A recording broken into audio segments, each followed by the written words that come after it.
జీవితాంతం నమ్మి ప్రజల పక్షాన నిలబడి పార్టీ బలోపేతానికి అంకిత భావంతో పనిచేసిన నాయకుడిగా ఆయన ఎప్పటికీ గుర్తుండిపోతారని అన్నారు. పెద్ది సుదర్శన్ రెడ్డి మరణం భారత రాష్ట్ర సమితి పార్టీకి మాత్రమే కాకుండా తెలంగాణ సమాజానికి కూడా తీరని లోటని పేర్కొన్నారు.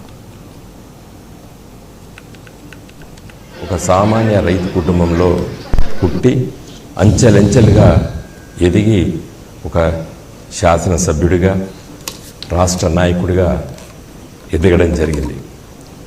వారు రాజకీయ చరిత్ర చూస్తే చిన్నతనం నుండే సామాజిక స్పృహ, ప్రజల సమస్యలు తీసుకొని పనిచేసేటువంటి గుణం ఉన్నటువంటి వ్యక్తి పెద్ది సుదర్శన్ రెడ్డి గారు. చిన్నతనంలోనే కాంగ్రెస్ పార్టీ ఆ రోజు నర్సంపేట నియోజకవర్గంలో ఘర్షణలు ఉన్నటువంటి వాతావరణంలో ఉన్నటువంటి ప్రాంతం అది.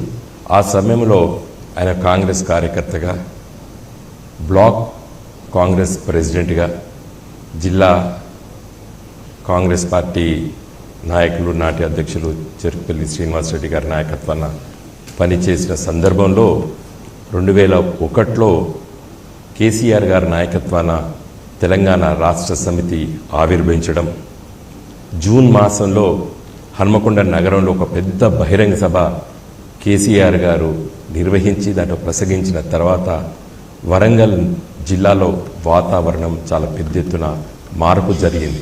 మరి బియ్యాల జనార్దన్ రావు గారు ప్రొఫెసర్ గారు, అదేవిధంగా సహోదర్ రెడ్డి గారు సీనియర్ న్యాయవాది వరంగల్లో, వారు ఇద్దరు వెళ్ళి సుదర్శన్ రెడ్డి గారికి తెలంగాణ ఉద్యమంలో పోటీ చేయాలని చెప్పినప్పుడు వారు ఎలాంటి సంకోచించకుండా మరి టీఆర్ఎస్ పార్టీ ఆ రోజు రైతు నాగలి గుర్తుపైన మరి వారు పోటీ చేసి బ్రహ్మాండమైనటువంటి విజయం సాధించారు. వారిపైన నాడు తెలుగుదేశం పార్టీ తరఫున పోటీ చేసినటువంటి వ్యక్తి నేటి రాజ్యసభ సభ్యులు వేం నరేందర్ రెడ్డి గారు. రేవంత్ రెడ్డి గారికి ముఖ్య సలహాదారు ఉన్నటువంటి వేం నరేందర్ రెడ్డి గారు నాడు మరి పెద్ది సుదర్శన్ రెడ్డి గారు జెడ్పీటీసీ నల్లబెల్లి పోటీ చేసినప్పుడు వారి చేతిలో వారు ఓడిపోవడం జరిగింది.